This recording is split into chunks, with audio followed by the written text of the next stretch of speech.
Police બહુ સિકમગીરી કરે છે ને, એ કંપનીઓ ભાડે લે છે કે અમને પણ પોલીસ ભાડે આપો ભાઈ, જે રોજના 500-800 રૂપિયા લેતા લઈ લો, બરોબર છે કે નહીં? એટલે અમારી પોલીસ છે એ તમારી પોલીસ ને કંપની વાળાની પોલીસ ને કે અહીંયા નહીં નખાય, આ અમારો અધિકાર છે, ભલે હામાં મેં લડે ને હામાં મેં બાજે ને હામાં મેં એફઆઈઆર ભલે જેલમાં જાય, એ કંપનીઓના દલાલો છે. કલેક્ટરની પણ હેસિયત નથી, ડીએસપીની પણ હેસિયત નથી, મારા ખેડૂતના ખેતરમાં પૂછ્યા વિના પગ મૂકી શકે સાહેબ. કે જે દિવસે ઈશ્વર સત્તા આપશે તે દિવસે આ ગામોની શકલ બદલવાની જવાબદારી સુદાન ગઢવીની રહેશે, આ મંદિરની સાક્ષી. તો એ કઈ ભેગું કરવા માટે, કોઈનું લૂંટવા માટે, કોઈની છેતરવા માટે નથી, પરંતુ આ જન્મ ઈશ્વરની ભક્તિ કરીને મોક્ષ મેળવીને બે પરમાર્થના કામ કરવા માટે આપ્યો છે ભગવાન. કોઈ પણ વ્યક્તિ ચૂંટાય તો અસલી રાજનીતિ એ છે સાહેબ, લોકનીતિ એ છે કે એના માટે તમામ લોકો, એનો સગો ભાઈ પણ જો ગુનો કરે તો એને પણ સજા આપવાનો, અને છેવાડાનો ગરીબ માણસ જો નિર્દોષ હોય તો એને ન્યાય અપાવવાની જવાબદારી અને સત્તાધીશની હોય છે. મારો મજૂર દુખી હોય, મારો શ્રમિક દુખી હોય, અને આજે પણ જો જ્ઞાતિ જાતિને ધર્મમાં તમે વાળા નાખતા હો ને તો તમને કોઈ રાજ કરવાનો અધિકાર નથી સાહેબ. ત્યારે એમાં જવાબ મળ્યું છે, કંપનીને પોલીસ ભાડે મળે છે.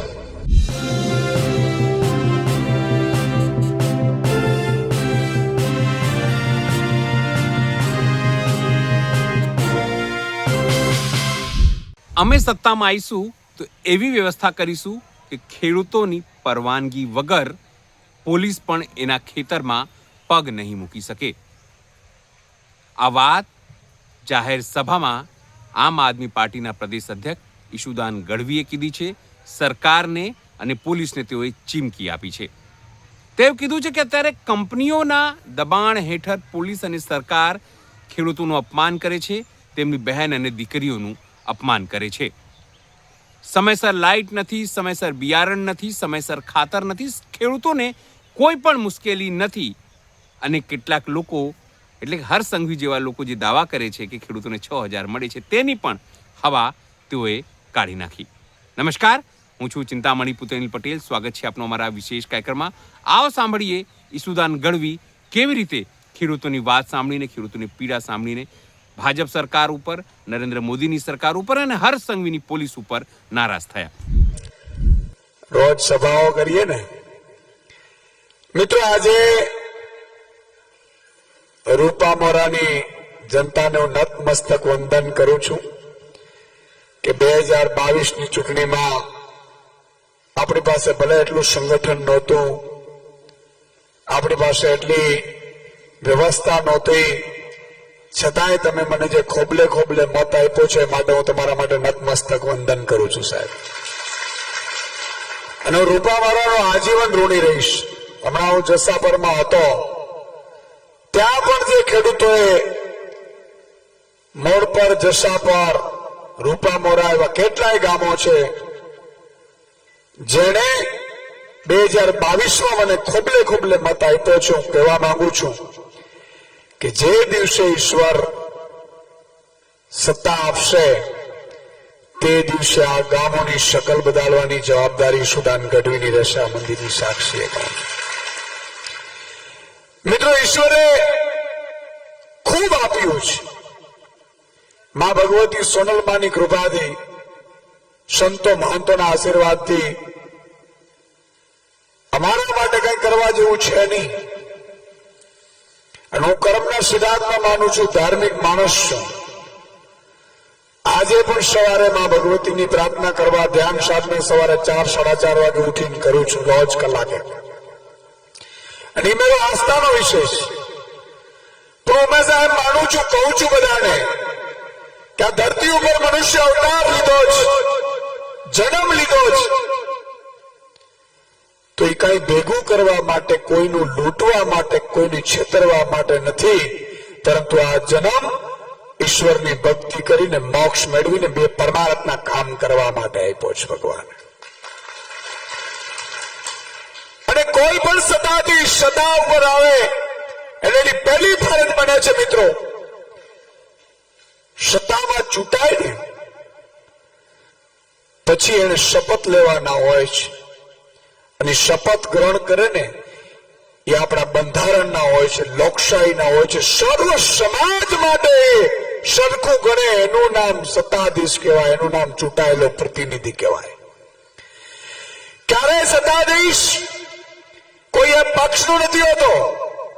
ચૂંટાયા પછી એ માત્ર ને માત્ર કોઈ વ્યક્તિઓનો નથી હોતો, એની જ્ઞાતિનો નથી હોતો, એની જાતિનો નથી હોતો. કોઈ પણ વ્યક્તિ ચૂંટાય તો અસલી રાજનીતિ એ છે સાહેબ, લોકનીતિ એ છે કે એના માટે તમામ લોકો, એનો સગો ભાઈ પણ જો ગુનો કરે તો એને પણ સજા આપવાનો, અને છેવાડાનો ગરીબ માણસ જો નિર્દોષ હોય તો એને ન્યાય અપાવવાની જવાબદારી અને સત્તાધીશની હોય છે. પણ દુઃખ સાથે કહેવું પડે છે મિત્રો, કેટલાક સારા અનુભવ થાય છે, કેટલાક ખરાબ અનુભવ પણ મને બહુ થયા છે. ક્યારેક ક્યારેક રાત્રે હું ઉડી જાય, ભગવાનને પ્રાર્થના કરતો હોઉં છું કે તું શું ઈચ્છે છે યાર મારી પાસેથી.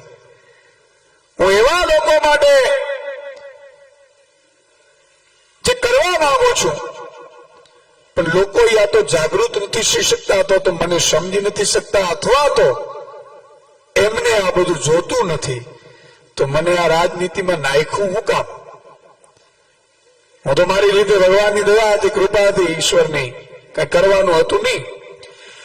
પણ મિત્રો પછી યાદ કરું છું જયારે રામાયણ ને ભગવાન રામે જયારે ધરતી ઉપર અવતાર લીધો હતો, અવતાર લીધા પછી રાવણનો અહંકાર ઉતારવા, પછી મોટા થયા ને પછી મોટા થયા પછી પરણ્યા પછી 14 વર્ષ વનવાસ ભોગવીને પછી રાવણનો એ સંહાર કરી શક્યા હતા. એવી જ રીતે ભગવાન કૃષ્ણ જયારે ધરતી ઉપર કષ્ટનો નાશ કરવા માટે અવતાર લીધો, ત્યારે પણ જયારે ભગવાન કૃષ્ણ ત્યાં મારવા પહોંચ્યા હતા ને કૃષ્ણ, ત્યારે 14 વર્ષની ઉંમર થઈ હતી. અને ભગવાન પણ એમ કહેતો હોય છે કે શું તારે પણ હજી સંઘર્ષ કરવો પડશે, તારે પણ હજી આ લોકોને સાંભળવા પડશે, લોકોની પીડા સમજવી પડશે, લોકોનો વિશ્વાસ જીતવો પડશે, પછી તું આ અહંકારીનો નાશ કરી શકીશ.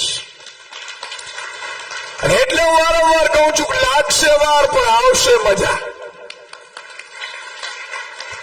લાગશે વાર પણ આવશે મજા. હવે હું મુદ્દા ઉપર આવું છું કે આપણે 78 વર્ષ થયા આઝાદીને, બીજા દેશો ચંદ્ર ને મંગળ ઉપર પહોંચી ગયા છે સાહેબ, અને તમે હું રસ્તા શોધીએ છીએ, સ્કૂલ શોધીએ છીએ, સ્કૂલમાં શિક્ષક શોધીએ છીએ, ખેડૂતોનો ભાવ શોધીએ છીએ. આ લોકોને કહેવા માંગુ છું કે ઈશ્વરે તમને બધું આપ્યું સાહેબ, સત્તા આપી, સરપંચથી લઈ અને પ્રધાનમંત્રી સુધી સત્તા આપી, છતાંય જો મારો ખેડૂત દુઃખી હોય, મારો મજૂર દુઃખી હોય, મારો શ્રમિક દુઃખી હોય, અને આજે પણ જો જ્ઞાતિ જાતિને ધર્મમાં તમે વાળા નાખતા હો ને, તો તમને કોઈ રાજ કરવાનો અધિકાર નથી સાહેબ.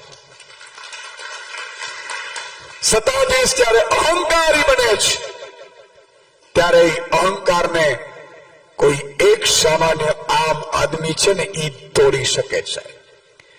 ભગવાન રામ મળે, અયોધ્યાના રાજા બનવા જતા હતા, પણ હતા તો નાના યુવાન. ભગવાન કૃષ્ણ, ત્યારે કૃષ્ણ નહોતા બન્યા, ભગવાન નહોતા કહેવાતા. એ નાનો કાનુડો છે, આમ આદમી, એ ગોકુળમાંથી નીકળીને જાય છે અને એનો અહંકાર તોડે છે કંસનો. એમ મિત્રો, જે હું તમારા ચહેરા જોઉં છું અને એમ લાગે છે કે ખેડૂત વિરોધી, મજૂર વિરોધી, શ્રમિક વિરોધી અને જ્ઞાતિ જાતિના ધર્મના નામે ઝઘડાવતી ભાજપ પાર્ટીને તમે મૂળિયા ઉખેડી નાખવાના છો. આમ આદમી છો તમે. અમે તો નિમિત્ત છીએ, પણ કરનાર શક્તિ તમારી છે. મિત્રો, આજે રસ્તા સારા નથી, ધૂળની ડમરીઓ ઉડતી હોય. આજે પણ તમે વિચાર કરો, આપણે ખેડૂતોને ભાવ ન મળે, ખેડૂતોને દેવા, એવું કહેવા દો તો ભાઈઓ બહેનો, મને એક વાર સત્તા આપો, ખેડૂતોના દેવા માફ કરી દઉં. કોઈના થયા? તમે વિચાર કરો, આજે એક પણ ખેડૂત મિત્ર એવું નહીં હોય કે તે દેવા વગરનું હશે. સાચું કે નહીં? 3-3, 4-4 લાખનું દેવું હોય અને હમણાં જ નવા જૂની કરવાની આવશે, આપણી પાસે છે નહીં, બાજુવાળા પાસેથી લેવા પડશે. 4 દિવસ માટે આપીશ, મારે નવા જૂની કરવી છે, ધિરાણ ભરવું છે. કોઈ પત્નીના ઘરેણા મૂકી 15 દિવસનો વ્યાજ ભરી અને ધિરાણમાં નવા જૂની કરશે. આ વાત સાચી કહું છું? એ શું કામ મિત્રો? એ સરકારની નીતિ ખરાબ છે એટલે જ. આજે જાઓ ઇઝરાયલમાં ખેતી ટૂંકી છે. ઇઝરાયલમાં મિત્રો યુટ્યુબમાં જોજો તમે, નીચે વાવેલું હોય જમીન ઉપર, પછી એના ઉપર મજલો બનાવે, માટી નાખે, એના ઉપર વાવેતર કરે, પછી મજલું બનાવે, માટી નાખે અને વાવેતર કરે. અને ઇઝરાયલના ખેડૂતોને સાહેબ એટલા ભાવ મળે છે કે એને ક્યારે લાંબો હાથ કરવો પડતો નથી. આનું નામ સરકાર કહેવાય છે. આજે અમેરિકાની સરકાર જુઓ, અમેરિકાની સરકાર અમેરિકાના ખેડૂતને વર્ષે 54 લાખ રૂપિયો સબસિડી આપે છે. 54 લાખ. અને આપણે બાબાજીનું ઠૂલું મળે છે સાહેબ. એટલા માટે થઈને રાજનીતિમાં આવવું પડ્યું છે. તમે વિચાર કરો, ધોળે દિવસે આ થાંભલાની લાઈનો નાખે. હમણાં ધીરુભાઈ વાત કરતા હતા, થાંભલાની લાઈનો નીકળે છે. તમે જોયું? થાંભલાની લાઈન જેના ખેતરમાંથી નીકળશે એટલે એ ખેડૂત, એની પત્ની, એની દીકરી નાનકડી બાળા વિરોધ કરશે કે અમારા ખેતરમાં થાંભલા ન નાખો. એટલે પોલીસ તરત આવી જાય. આ તમને ખબર નહીં હોય તો કહી દઉં. હમણાં જ ગોપાલભાઈ ઇટાલિયા વિધાનસભામાં પ્રશ્ન પૂછ્યો કે આ કંપનીઓને જયારે થાંભલા નાખે છે, પવનચક્કીઓ નાખે છે, ત્યારે મારા ખેડૂતને ટીંગાટોળી કરનાર પોલીસને કોને સત્તા આપી? ત્યારે એમાં જવાબ મળ્યું છે, કંપનીને પોલીસ ભાડે મળે છે. મારો તાળી એકવાર વગાડો. આ પોલીસ બહુ સિકમગીરી કરે છે ને, એ કંપનીઓ ભાડે લઈએ છે. સાહેબ આપણે માંગણી કરીએ છીએ સરકાર પાસે કે અમને પણ પોલીસ ભાડે આપો ભાઈ. જે રોજના 500, 800, 1000 રૂપિયા લેતા લઈ લો. બરોબર છે કે નહીં? કંપની વાળાને મળે તો અમને મળવી જોઈએ. અને અમારી લાઈન નીકળે થાંભલાની એટલે અમારી પોલીસ છે એ તમારી પોલીસને, કંપની વાળાની પોલીસને કે અહીંયા નહીં નખાય. આ અમારો અધિકાર છે. ભલે હામાં મેં લડે ને હામાં મેં બાજે ને હામાં મેં FIR થાય, ભલે જેલમાં જાય. બરોબર કે નહીં? પણ આપણે નહીં આપે, એ કંપનીઓના દલાલો છે. મિત્રો થાંભલા લગાવનાર કોણ છે ખબર છે? મોટા મોટા નેતાઓ, ભાજપના નેતાઓ થાંભલાના કોન્ટ્રાક્ટ રાખે, પોલીસને મોકલે, બેનો દીકરીની ટીંગાટોળી કરે. પણ મિત્રો કહેવા માંગુ છું, આ સેમીફાઈનલ છે. આગામી આ સ્થાનિક સ્વરાજ્યની ચૂંટણીમાં બધું ભૂલીને અમારા નવયુવાનોને, ઝાડુને બટન દબાવી અને તમે પરચો દેખાડો. 2027માં ફાઇનલમાં આપણે જીતાડો. આ કોઈ પણ થાંભલા વાળાની હેસિયત નથી, કલેક્ટરની પણ હેસિયત નથી, ડીએસપીની પણ હેસિયત નથી. મારા ખેડૂતના ખેતરમાં પૂછ્યા વિના પગ મૂકી શકે સાહેબ. આ વ્યવસ્થા માટે રાજનીતિમાં આવ્યા છે. આ તો મરજી પડે ત્યારે 5-25 આવી જાય પોલીસ વાળા, આપણી માતા બેન દીકરીઓને ટીંગાટોળી કરે. જેને જિંદગીમાં કોઈ દિવસ અપમાન સહન ન કર્યું હોય એ આ કંપનીઓ વાળાના કારણે આપણે અપમાન સહન કરવા પડે. આ વાત સાચી કહું છું? અને એક પણ ભાજપનો ભરનો દીકરો આ કંપનીઓ વિરુદ્ધ, થાંભલા વિરુદ્ધ બોલ્યો હોય તો મને કયો. બોલે છે? બોલવું જોઈએ કે ના બોલવું જોઈએ? આજે ઘણા લોકો મસીહા બનીને આવશે, ભાજપને મત આપો. મિત્રો કહું છું કે આજે ભાજપને જો મત પડ્યું તો સ્માર્ટ મીટર આવવાનું છે. શું આવવાનું છે? સ્માર્ટ મીટરની ખબર છે કોઈને? ખબર છે? તમને કહી દઉં, આ વાત કરતા હતા સ્માર્ટ સ્કૂલની અને સ્માર્ટ હોસ્પિટલની. પણ સ્માર્ટ મીટરની એવી બલા આવે છે કે જે બલામાં તમારામાં રિચાર્જ હશે ને, મોબાઈલમાં જે મોબાઈલ બંધ થઈ જાય રિચાર્જ પૂરું થાય એટલે, એમ બેલેન્સ હશે સ્માર્ટ મીટરમાં એટલું આવશે, બાકી રાત્રે 2 વાગે લાઈટ વહી જાય. અને એવું મીટર ફરે છે, એવું મીટર ફરે છે, 2-3 ગણા બિલ આવે છે. પણ મિત્રો આપણે હજી વાર છે. આમ તો આચારસંહિતા 10 વાગે લાગી જાય પેલા આપણે સભા પૂરી કરી દેવી પડે, બરોબર છે? તો મિત્રો, પંજાબમાં આમ આદમી પાર્ટીની સરકાર બની. ઘણા લોકો એમ કહે છે કે ભાઈ આપણો મામાનો હું છું, કાકાનો છું. મિત્રો, ખેડૂત છે ને એ ચૂંટણીના દિવસે જ્ઞાતિ જાતિ ધર્મમાં વેચાય છે ને એટલે આ કોડાઓ રાજ કરે છે.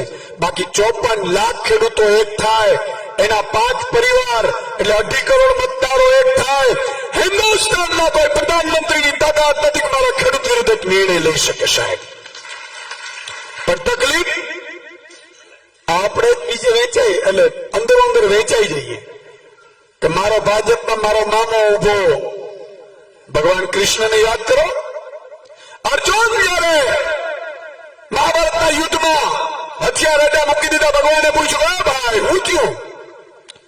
તો કે કેશવ, મારાથી બાણ નહીં ચલાવાય. તો કે કેમ? તો કે સામે ભીષ્મ પિતા છે, દાદા ભીષ્મ, મારો ભાઈ કર્ણ, આ બધા મારો ભાઈઓ છે. દ્રોણાચાર્ય મારા ગુરુ છે, મારાથી બાણ નહીં ચલાવાય. ત્યારે ભગવાન કૃષ્ણ એને કીધું તું બાણ ચલાવો, નહીં તો ઈ ચલાવશે ને તને મારી નાખશે, અને તને મારી નાખશે ને પાછળ હું ઉભો છું તો મને લાજ આવશે. ને એટલા માટે યાદ કર, મામો કંસ શું થતો હતો? તો કે તમારો મામો થતો હતો. તો કે સગો મામો હતો? તો કે હા, સગો મામો હોવા છતાં જો સામે અસત્યની સાથે હોય તો ગોળીએ ધરતી દીધો હોય ને તો તારે વાર ન લગાડવાની હોય. આ વાત હું કહેવા આવ્યો છું. ભાજપમાં હગો મામો હોય, કાકો હોય, માસિયાઈ ભાઈ હોય, તોય પણ જો ભાજપને મત આપ્યા તો ભાજપ વાળા એમ સમજશે કે 200 મણ મગફળી ખાલી લીધી ટેકાના ભાવે અને એમાં ભાજપને મત મળ્યા છે એટલે 125 મણ ખરીદી કરી. હવે જો ભાજપને મત મળશે, કમર ઉપર બટન દબાવાશે એટલે આગામી મગફળી મેં સાંભળ્યું છે માત્ર 40 મણ ખરીદાશે. તમારે નક્કી કરવાનું છે. અને બીજા થાંભલા બેઠાણ આવશે, રોડ રસ્તાના કામ નહીં થાય. મિત્રો, અહંકાર ઉતારવાનો છે. આપણા સગા સંબંધને હરાવવાની ચૂંટણી નથી આ. ભાજપમાં હોય, કોંગ્રેસમાં હોય અને પગે પડવાનું, ચા પી જાય ભાઈ, પણ લડાઈ તારી સાથે નથી. અમારી લડાઈ આ કંસના જેવા રાક્ષસો સાથે છે જે મારા ખેડૂતોનું લોહી ચૂસે છે. મિત્રો, પંજાબમાં આમ આદમી પાર્ટીની 4 વર્ષથી સરકાર છે, માત્ર 4 વર્ષથી. આ માતાબેન દીકરીઓ બેઠી છે, રાજી થશે કે આજે આમ આદમી પાર્ટીની સભામાં બેઠા છે.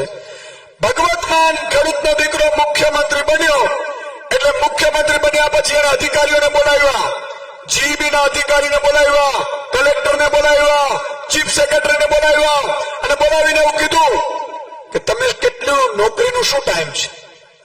એટલે એ લોકોએ કીધું કે અમારા 10 થી 6 નો ટાઈમ છે. કેટલું? 10 થી 6 નો. એટલે ભગવત માને આમ આદમી પાર્ટીના મુખ્યમંત્રીએ સાહેબ એવું કીધું કે જો 10 થી 6 નો સમય હોય તો મારો ખેડૂત રાત્રે 2 વાગે પાણી વાળવા શું કામ જાય ભાઈ? દિવસે વીજળી કરવાનો ઓર્ડર કરી દીધો ને આજે પંજાબમાં ધોળા દિવસે જ વીજળી આવે, 8 કલાક પૂરી વીજળી આવે અને ફ્રી વીજળી આવે છે. આ વ્યવસ્થા પેદા કરી જશે. આપણે આવું જોઈએ કે ના જોઈએ? જોઈએ કે ના જોઈએ? તમે વિચાર કરો, પીજીવીસીએલ વાળો મરજી પડે ત્યારે આવી જાય, ધારાના ધારા ઉતરે છે ને. બીજું, પંજાબમાં મિત્રો આપણા ઘર વપરાશની વીજળીઓ છે, ખેડૂતોને તો વીજળી ફ્રી છે, 8 કલાક વીજળી, દિવસે વીજળી મળે છે. જયારે અહીંયા 30 વર્ષની સરકાર છે, રાત્રે સર્પની વચ્ચે આપણે બત્તીઓમાં લઈને ટોર્ચ લઈને જવું પડે. સાહેબ, આ વ્યવસ્થા પરિવર્તન માટેની આ લડાઈ છે. પંજાબમાં ઘરનું બિલ છે ને એ 95% પંજાબ વાસીઓનો લાઇટ બિલ 0 આવે. શું કામ ખબર છે? 600 યુનિટ વીજળી 2 મહિનાની ફ્રી છે, ફ્રી.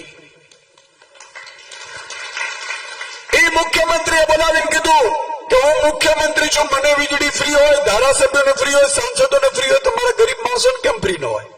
બરાબર કે નહીં? મિત્રો, ત્રીજી વાત, માતાબેન દીકરીઓ બેઠી છે, આનંદ થશે એને સાંભળીને. આ 30 વર્ષનો ઢગો છે અહીંયા આખલો. આ ભાજપની સરકારને 30 વર્ષ થયા.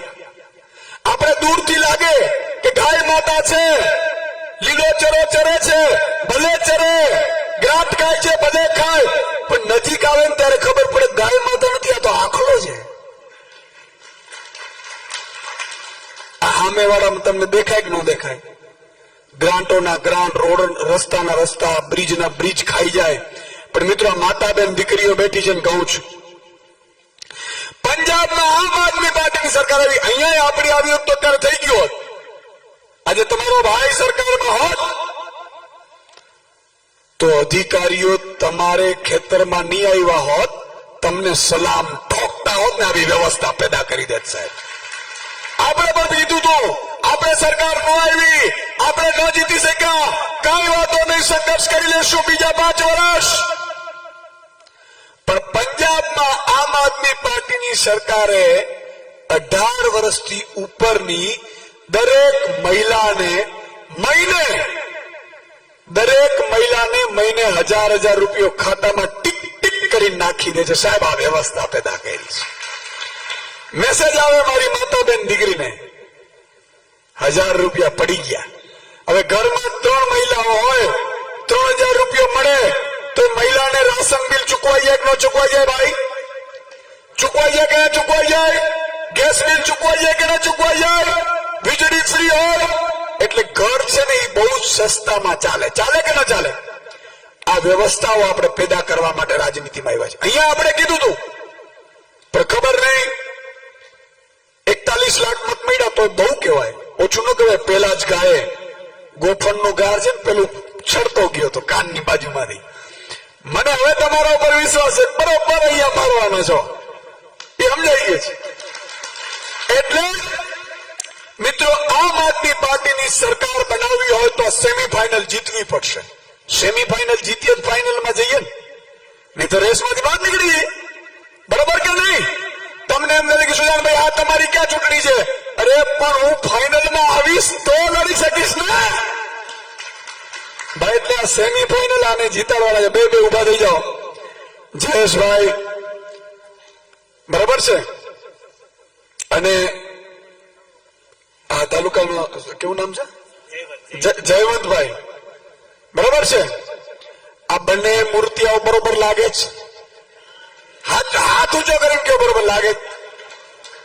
આ ઉપર અખતરો કરવા જેવો છે, કરવા જેવો છે ને મિત્રો. 24 કલાક તમારી માટે કામ કરશે. બીજું મોટી વાત એ છે કે ભાજપે લાખો રૂપિયાની ઓફર કરીને તો એને કહી દીધું હતું કે અમે પ્રજાના હિત માટે લડવા નીકળ્યા છીએ, તમારી દલાલી ખાવા માટે નહીં.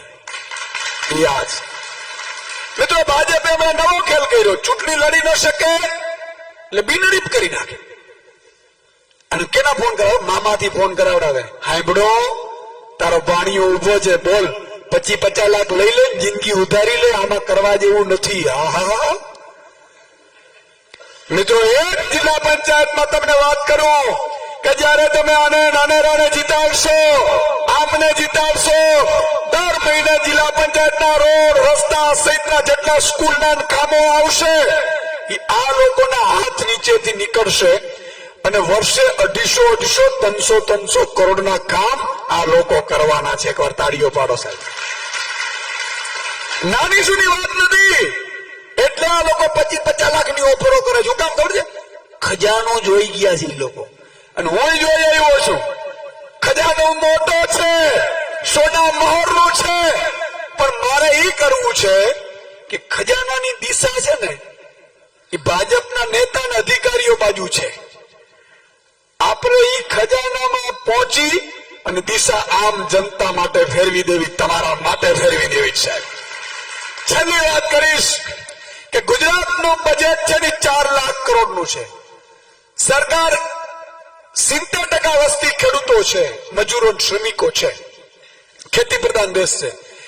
1 લાખ કરોડ રૂપિયા જો વાપરે તો વર્ષે ગામમાં 5 કરોડ રૂપિયા તમને ગ્રાન્ટ મળે, તો 5 વર્ષમાં 25 કરોડ રૂપિયા મોરાના ગ્રાન્ટ મળે તો આ સિંગાપુર જેવું બની જાય કે ન બની જાય ભાઈ? સારું થઈ જાય કે ન થઈ જાય? રૂપિયા તો આવે છે પણ ખવાઈ જાય છે. અને હું છે ને કર્મના સિદ્ધાંતમાં માનું છું, કોઈનો હરામનું ખાવું નહીં, ખરાબ ખાવું નહીં, પંચનું લેવો નહીં, આપણે ભોગવવું પડશે એ માનીએ છીએ. અને નેતામાં એવું હોવું જ જોઈએ. ધર્મ છે એ રાજકારણમાં ન હોવું જોઈએ, પણ રાજકારણમાં ધર્મ હોવું જોઈએ. ધાર્મિક માણસ હોવું જોઈએ, કોઈનું લેવાય નહીં. પેલા આપણા વડીલાઓ સરપંચ બનતા તો દીકરાને કહેતા ખબરદાર જો પંચનું લીધું છે તો, કહેતા કે નહીં? શું કામ ખબર છે ને?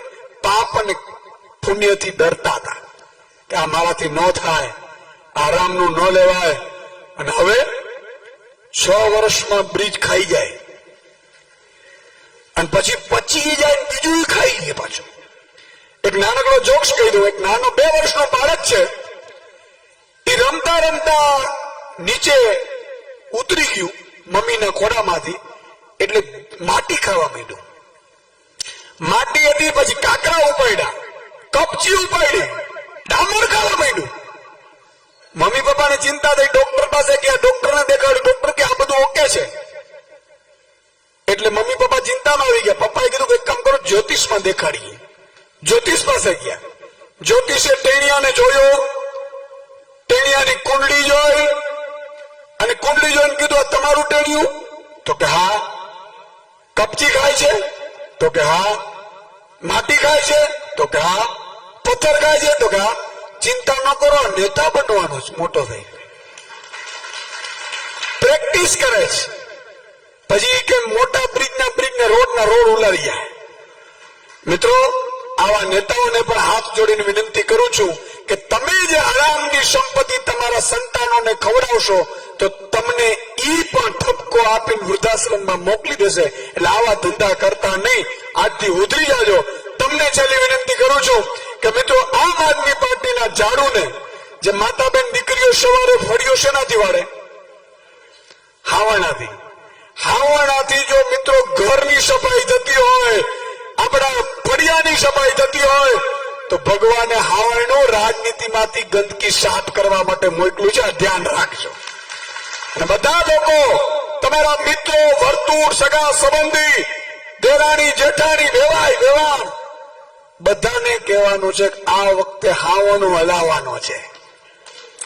અને મોબાઈલમાં 25-50 નંબરો એને ફોન કરવાના છે. દોસ્ત, તારી પાસે કાંઈ માંગ્યું નથી, પણ આ વખતે મારો જયસુખ લડે છે, મારો જયવંત લડે છે, હાવણો હલાવજો.